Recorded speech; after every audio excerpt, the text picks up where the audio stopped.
Assalamualaikum warahmatullahi wabarakatuh. Selamat malam Mbak Raika. Sebelumnya perkenalkan, nama saya Nora Sevilla Katarina. Di sini bertugas sebagai konselor Anda dalam sesi konseling hari ini. Sebelum kita mulai ke sesi konseling, saya ingin menyampaikan beberapa hal terlebih dahulu. Yang pertama mengenai informed consent. Jadi sebelum kita mulai sesi konseling ada yang namanya informed consent, di mana Mbak Raika saya kasih informasi tentang apa saja yang akan kita bicarakan selama sesi, apa yang kita lakukan, lalu juga meminta persetujuan Mbak Raika untuk menandatangani inform consent yang saya akan berikan.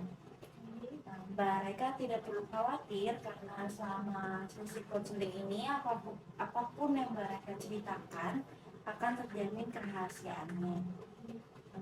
Selanjutnya, jika Mbak Raika ingin pergi ke toilet, saya akan memberikan Mbak Raika waktu 5 menit sebelum kita mulai sesi konseling. Apa Mbak Raika ingin pergi ke toilet? Ya. Jika tidak, sesi konseling hari ini dapat kita lakukan. Jadi sebelum kita mulai ke sesi konseling, boleh nggak Mbak Raika ceritakan tentang diri Mbak Raika dulu? Aku pengen dengar perkenalan diri Mbak Raika.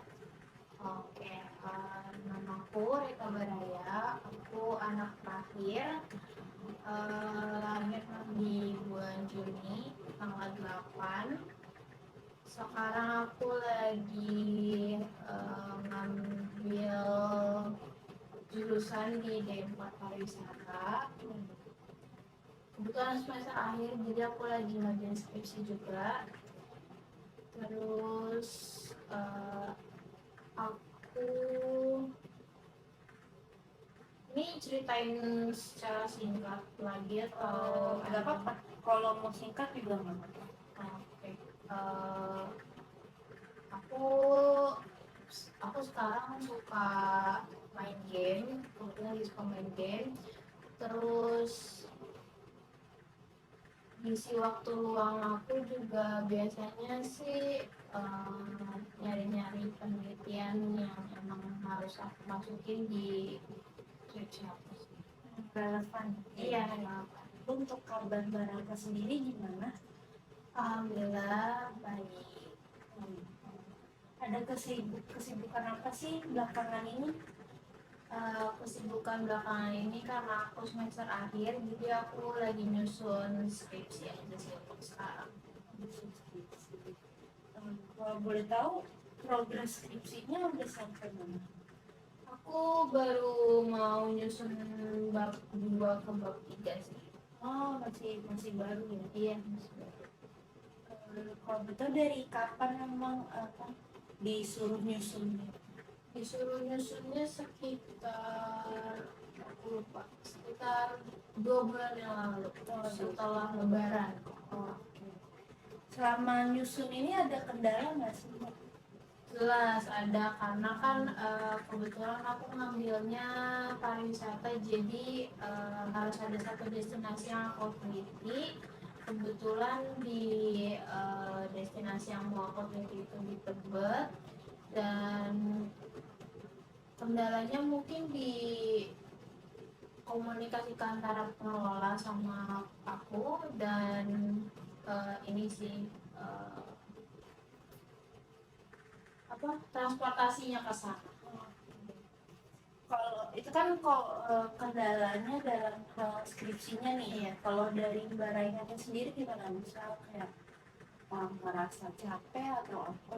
Oh, kalau ngerasa capek jelas, karena kan harus berkutat di laptop terus kan. Kadang aku merasa kayak pusing kalau terlalu lama di depan laptop, terus sering ngerasa burn out sendiri, terus jadi ngerasa capek pas ngerjain. Udah sih, itu aja sih kalau misalnya di depan laptop. Oke. Berarti pusing, burn out, capek kayak gitu-gitu ya. Terus buat ada keluhan lagi nggak, misalnya selain ngerjain skripsi Mbak Reka ngapain lagi? Biasanya sih di rumah aja sih bantu-bantu.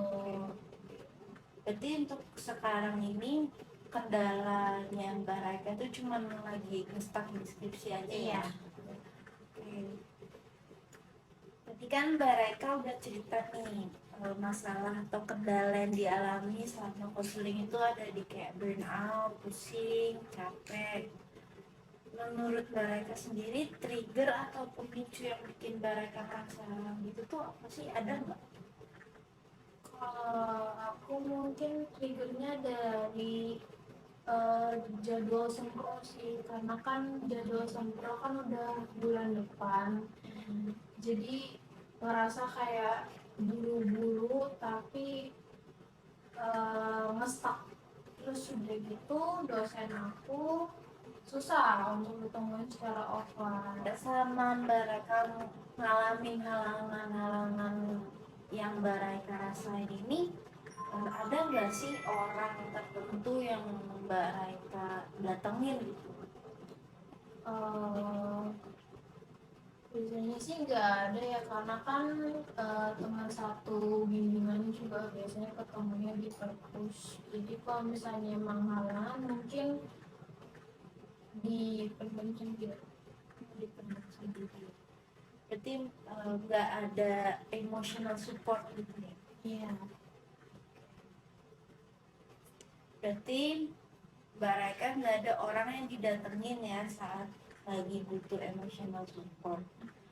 Kalau lagi kayak gitu karena Mbak Reka nggak ada yang didatengin gitu, apa ada tempat misalnya Mbak Reka punya tempat buat healing tersendiri atau kegiatan? Kalau tempat mungkin nggak ada spesifiknya. Biasanya cuman ya udah keluar aja kemana gitu. Kalau misalnya kegiatan biasanya kalau nggak nontonin video di YouTube ya main game gitu aja sih. Dari kapan sih Mbak Raka ngerasain ini kayak merasa burnout, merasa capek? Dari mungkin kalau ada estimasinya mungkin dari udah seminggu yang lalu. Berarti baru ya, nggak yang pas baru skripsian gitu. Iya, Sampai baru. Mbak Raka kan sekarang lagi nyusun skripsi nih. Iya. Ada nggak sih motivasi tertentu yang bikin Mbak Raka ini makin semangat gitu untuk keluar dari rasa burnout, stres atau capek yang lagi Mbak Raka rasain? Kalau motivasi sebenarnya karena dosennya juga udah dosen aku tuh udah nanya kayak udah sampai mana, eh, terus dia juga baru mau revisi, mau revisi skripsi aku ketika aku udah nyalain bab 3. Jadi kemarin aku setelah bab 1 udah nggak ada artinya buat dia. Terus untuk selain itu mungkin aku pengen cepat-cepat lulus sih, karena kan aku mau nyari kerja juga. Kebetulan kalau part time sekarang aku ngerasa aku nggak bisa bagi fokus, karena kan aku anaknya bukan yang selalu bisa multitasking. Kenapa Mbak Raya kan tadi bilang ya pengen cepat lulus. Kira-kira ada nggak alasan kenapa Mbak Raya tuh pengen cepat lulus? Kan karena ada ya beberapa orang yang nggak apa-apa lulus tuh, timing orang beda-beda. Kalau aku karena aku kejar-kejaran sama umur orang tua sih, kan ayahku udah tua, bundaku juga cuma ibu rumah tangga.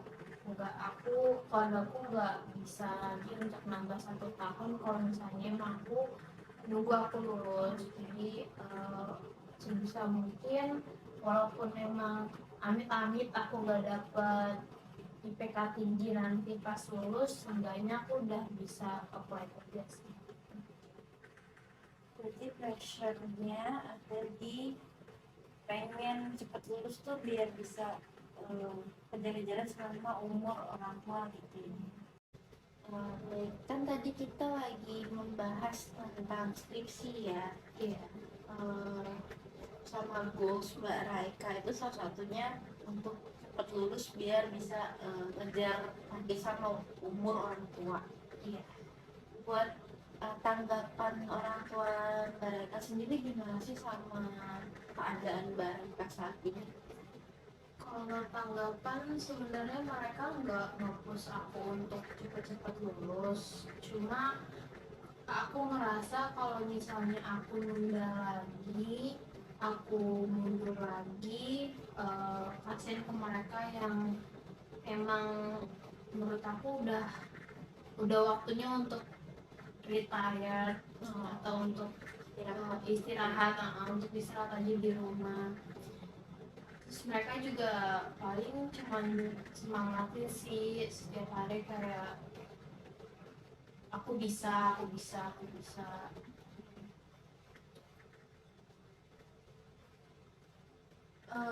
Berarti tanggapannya tuh kayak nggak apa-apa gitu lah ya, memaklumi Mbak Raika gitu.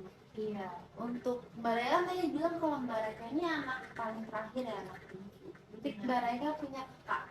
Punya, tapi kebetulan kakakku nggak ada yang kandung. Jadi keluargaku tuh aku anak terakhir di silsilah keluarga. Aku sebenarnya anak terakhir, cuma kakakku tuh rata-rata kiri semua, baik yang cewek atau yang cowok. Kalau tanggap kak Mbak Raika sendiri deket nggak sama kakak-kakaknya? Kalau untuk yang cowok lumayan dekat, kalau yang cewek nggak deket karena mereka kan udah nikah terus udah tinggalnya di luar negeri, jadi komunikasi cuma setahun sekali atau via sosmed biasanya. Untuk kakak yang deket sama Mbak Raika sendiri, Mbak Raika pernah nggak cerita-cerita tentang kendala yang Mbak Raika lagi alami sekarang? Karena aku ngerasanya emang dari awal kita nggak ada obrolan dan emang awkward, jadi aku nggak pernah cerita sih. Cuma kalau misalnya kan kebetulan kalau aku kemarin nikah dan aku lumayan deket sama istrinya, jadi kadang aku suka yang bilang aku capek atau kayak aku butuh bantuan, biasanya ngomongnya ke dia sih daripada ke aku. Berarti lebih deket sama istrinya kakak ya? Iya. Oke. Terus tanggapan istrinya kakaknya Mbak Raika sendiri gimana? Karena kan dia juga gap usianya sama aku kan nggak terlalu jauh, jadi dia biasanya nyemangatin terus bilang kayak nanti dibantu atau sekadar kayak yaudah di rumah dia aja ngerjainnya, jadi aku nggak stuck di rumah. Terus kadang juga suka diajak jajan atau kayak jalan-jalan. Berarti termasuk memberi emotional support gitu ya? Iya. Terus untuk Mbak Raika sendiri, harapan buat diri Mbak Raika sendiri itu apa sih? Mungkin berharapnya bisa lebih lebih kuat, nggak cengeng gitu, maksudnya nggak apa-apa sedih apa-apa mikirin jadi ngerasa beban di dalam pikiran dalam hati, jadi kayak itulah yang kayaknya menghambat progres skripsi aku sih kayaknya. Jadi Mbak Raika tuh gampang emosional gitu ya? Iya. Itu cuman perkara skripsi aja atau masalah-masalah lain gitu? Kayaknya masalah-masalah lain juga berpengaruh sih, karena kan namanya orang ya pasti kan nggak mungkin nggak ada masalah dalam hidupnya, jadi kadang masalah dari keluarga bunda atau dari keluarga ayah juga walaupun nggak terlalu berpengaruh tapi tetap mikirin itu. Berarti untuk masalahnya ini biasanya ada di skripsi sama kesulitan mengatur emosi gitu ya.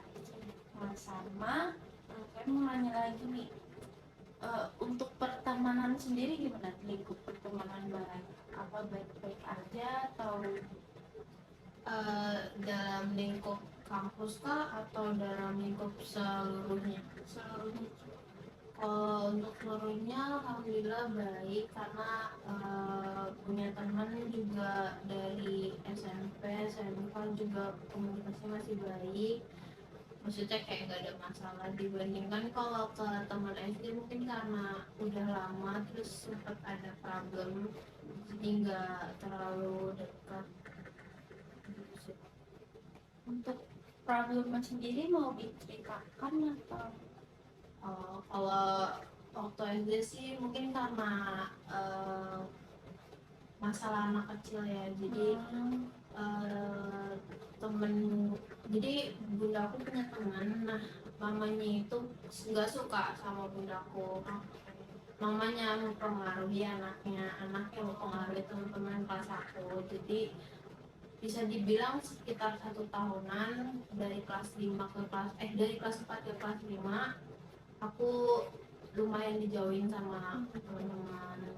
Terus udah gitu mungkin mereka karena udah kesel itu terus jadi nyari-nyari behavior aku yang kurang enakin ke mereka. Pun sempet juga kan dulu udah ada Twitter ya, sempet yang aku follow-followan sama mereka terus mereka nyindir-nyindir di timeline Twitter. Aku bingung, aku confront, mereka bilangnya ya nggak tahu sikap kamu gimana, mereka ngomong gitu ya, namanya aku nggak tahu. Aku mikir ya udah, terus mereka mulai baik lagi tuh pas kelas 5 karena mereka ngeliat aku nangis di tangga, jadi mereka minta maaf, bilang kalau mereka tuh sebenarnya nggak mau ikut-ikutan. menurut Mbak Raka dari kejadian itu tuh ada pengaruhnya nggak sih untuk sampai efeknya tuh sampai sekarang? Efeknya sih mungkin aku ngerasa aku takut buat terlalu deket sama seseorang gitu loh, jadi kayak aku takutnya mereka ngerasa aku so asik, mereka ngerasa aku kayak nggak asik tapi sosokan mau ikut gitu, jadi itu sih. Kalau jadi aku kadang nggak bisa nyari temen sendiri, in aku ngobrol sama mereka secara langsung. Kalau enggak mereka kayak aku harus ngobrol di sosmed dulu, baru ketemu, baru kita bisa yang kayak biasa aja gitu ngobrol gitu. Berarti lebih nyaman untuk ngobrol lewat online gitu ya. Oke. Berarti tadi kan Mbak Raka udah bilang kok lebih bisa untuk cari teman itu lewat sosial media gitu ya. Berarti Mbak Raka punya banyak teman-teman online. Lumayan sih kalau untuk sekarang. Oke. Yang deket banyak. Deket pun yang deket secara ngobrol terus-terusan bisa dihitung jari, cuma kalau untuk yang lingkupnya gede banyak. Menurut Mbak Raka kenapa sih lebih berarti kan Mbak Raka lebih nyaman sama teman-teman online ya daripada yang di itu. Menurut Mbak Raka alasannya kenapa sih selain yang trauma dari pengalaman yang sebelumnya? Mungkin karena dari dulu dari semenjak kayaknya SMP udah ada aplikasi lain, terus main dan komunikasi sama teman-teman dari situ, terus punya banyak temen juga dari situ, dari fitur lain itu, jadinya ke bawah sampai sekarang. Kalau nyari temen di aplikasi atau di platform kayak modelan Instagram, Facebook. Pagi Facebook dulu kebetulan kan suka band One Direction, jadi kan ada satu komunitasnya gitu, jadi nyari temennya dari situ, terus ke bawah sampai sekarang. Dari pengalaman Mbak Raka sendiri, dampak positif dari punya banyak teman di internet itu apa? Kalau dampak positif, mereka suportif, terus helpful as in yang bisa bantu dalam banyak hal, maksudnya nggak yang support cuman ngasih support doang, tapi mereka bisa ngasih kayak secara materi atau secara lain-lain. Terus jadi punya banyak kenalan sih, koneksi di berbagai daerah jadinya kalau punya teman online. Kalau untuk dampak negatif yang dirasain ada nggak? Ada sih, baru kemarin setahun yang lalu ngerasa kalau punya teman online, apalagi kan waktu itu kan corona ya, covid, jadi kan emang sosialisasi kan jadi di platform sosial media, rasanya jadi butuh fasilitasi teman-teman online. Hal apapun yang dikerjain pengennya rasanya pamer ke teman-teman di sana. Terus untuk orang tua Mbak Reka sendiri tahu nggak kalau Mbak Reka punya banyak teman dari online? Sebenarnya mereka tahu, cuman sempat nggak dibolehin, apalagi waktu itu mungkin karena umurku masih SMP, jadi takutnya ngasih dampak negatif kayak pengedaran obat-obat terlarang, karena kebetulan kakakku yang pertama yang kiri itu kenal sama orang dari Malaysia, terus menang kasus obat terlarang dari sana. Dari kasus kakak Mbak Reka itu ada dampaknya nggak ke Mbak Reka sendiri? Kalau menurut aku sih enggak, karena akan lebih bisa milah-milih untuk ketemu sama orang dari internet. Aku lihat dulu atau aku merasa nggak deket apa enggaknya aku sama mereka, baru aku bisa ketemu. Itu cuman jadiin pelajaran gitu ya? Iya. Berarti kalau untuk kedekatan sendiri nih Mbak Reka lebih dekat sama teman-teman yang di online atau yang di luar? Kalau untuk ngerasa deketnya itu 50-50, karena kan porsi aku main sama teman online sama teman real life sama ya, apalagi sekarang aku lagi nyusun skripsi, ketemu sama teman real life pun cuman sebatas di kampus atau ketika ya diajak reuni aja. Sedangkan kalau teman online mungkin kalau main game atau lagi ada sesuatu yang lagi diomongin gitu. Berarti lebih 50-50, cuman lebih seringnya tuh ngobrol sama yang online gitu. Iya. Kita lanjut ya.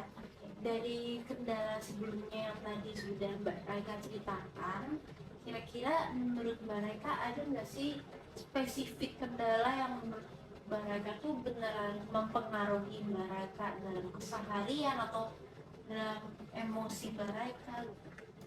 Itu kendala yang bisa dari yang misalnya kan tadi Mbak Reka nyebutin nih ada burnout, stres, capek, terus misalnya ada yang merasa susah berkomunikasi secara langsung.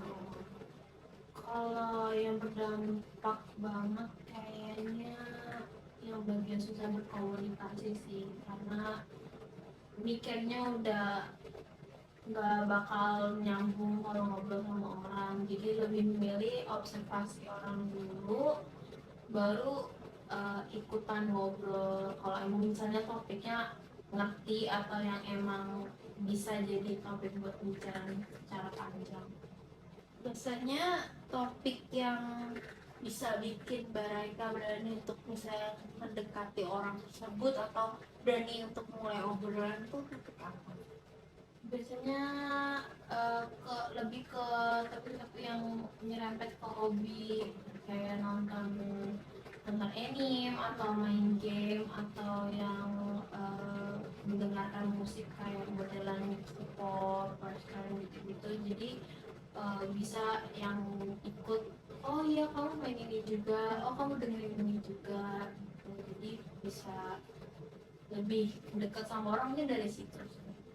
Selama Mbak Raika menjalani keseharian Mbak Raika nih, ada nggak sih upaya yang Mbak Raika lakuin supaya bisa mengurangi kendala tersebut atau bisa lebih bijak dalam menghadapi kendala yang Mbak Raika rasain? Mungkin kayak apa ya apa ya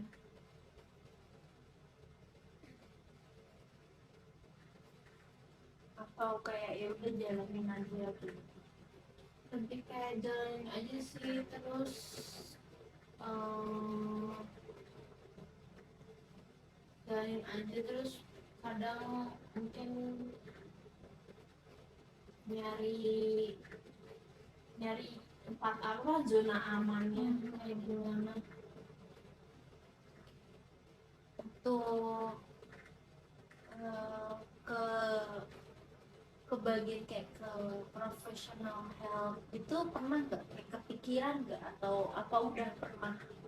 Kalau kepikiran untuk jadi profesional health pernah di pertengahan corona waktu tahun 2021 atau 2020 gitu. Sempat yang ngerasa di rumah bener-bener stres, kan biasanya kalau udah stres keluar ya kan nggak boleh. Jadi udah sempat nanya-nanya mahal nggak kalau ke psikolog, atau mahal nggak kalau misalnya konseling online, kayak Halodoc kan udah ada platform Halodoc itu. Terus temennya waktu itu udah ada konseling bilang bisa di Halodoc sama dokter ini, bayar sekitar 50.000 waktu itu via GoPay. Terus mikir-mikir lagi gak jadi udah sempat mikir mau nyari professional help, cuma Diurunginnya kenapa tuh? setelah dipikir-pikir dan nangis sendirian, udah merasa kayak ya udah Berarti cuma perlu diluapin aja emosinya gitu. Masih bisa di handle sendiri. Ya, jadi kan Mbak Raika bilang kalau menurut Mbak Raika untuk minta pertolongan ke ahli yang profesional itu kan nggak perlu gitu ya, karena rasa masih bisa diluapin sendiri gitu. Terus kalau tapi ada nggak sih kepikiran misalnya kayak misalnya lagi merasa gimana gitu kan, kayaknya ada yang salah deh sama aku gitu. Kayaknya aku harus deh ke minta bantuan profesional. sempat ada waktu pas kuliah semester berapa kemarin, semester 5 apa semester berapa gitu. Karena kan kebetulan aku ikut organisasi yang emang di kampus aku bisa skip matkul kan. Jadi pas balik lagi masuk kelas aku ngerasa kayak ketinggalan, terus burn out sendiri, ngerasa kayak kok matkulnya susah, padahal itu sebenarnya matkul yang emang udah ada tapi tinggal dilanjutin doang. Jadi ngerasa butuh nggak ya, tapi setelah ditimbang-timbang lupa lagi dan nggak jadi lagi. Berarti kayak bukan bukan prioritas gitu ya. Iya. Nah, untuk harapan Mbak Raika sendiri ke depannya untuk diri sendiri tuh apa sih? Berharapnya sih lebih jadi anak yang bermanfaat aja, terus mungkin lebih bisa nggak emosional apa-apa langsung marah-marah atau langsung ngeluh, karena merasa akhir-akhir ini apa-apa kalau misalnya sesuatu tuh sering ngeluh, sering yang kayak mikir bebannya berat banget, padahal sebenarnya kalau udah dikerjain ya nggak segitu berat. Tadi kan Mbak Raika nyebutin ya kalau harapannya itu bisa jadi anak yang lebih bermanfaat gitu. Memang menurut Mbak Raika sendiri untuk sekarang itu Mbak Raika nggak bermanfaat atau kurang bermanfaat atau gimana? Kalau untuk sekarang sih merasa kurang bermanfaat karena kebetulan kan ekonomi dari keluarga aku kan cuman dari ayah kan, terus udah gitu nggak kerja, terus udah juga cuman ART, IRT, IRT, terus aku magang atau yang nyari part time pun nggak bisa nutup cost dari living cost kita bertiga, entah itu eh, air atau dari listrik atau dari gas atau masakan yang lain-lain. Berarti lebih merasa nggak bermanfaat itu di lingkup keluarga gitu ya. Iya. Tapi kalau untuk diri sendiri gimana? Untuk secara general gitu. Merasa kayak oh gue sebetulnya udah bermanfaat kok untuk misalnya diri sendiri atau teman-teman gitu. Kalau untuk diri sendiri sih ngerasa udah lumayan bermanfaat. Terus kalau di lingkup pertemanan juga merasa ya aku helpful gitu untuk teman-teman, untuk yang lain. Maksudnya nggak pelit, nggak pamrih gitu kalau dimintain tolong. Baik Mbak Raika, sesi konseling ini telah selesai. Saya ucapkan terima kasih banyak atas partisipasinya. Tidak perlu khawatir, hasil dari konseling hari ini sudah terjamin kerahasiaannya. Terima kasih banyak. Assalamualaikum warahmatullahi wabarakatuh. Selamat malam. Waalaikumsalam.